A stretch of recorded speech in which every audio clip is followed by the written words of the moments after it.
मङ्गलं भगवान् शम्भुः मङ्गलं वृषभध्वजः मङ्गलं पार्वतीनाथो मङ्गलायतनोहरः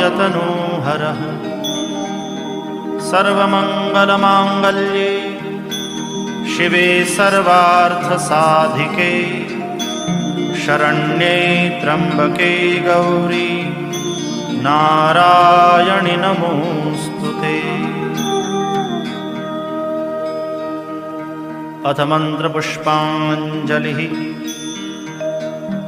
ॐ जग्नेन जग्नमयजन्त देवास्तानि धर्माणि प्रथमान्यासन्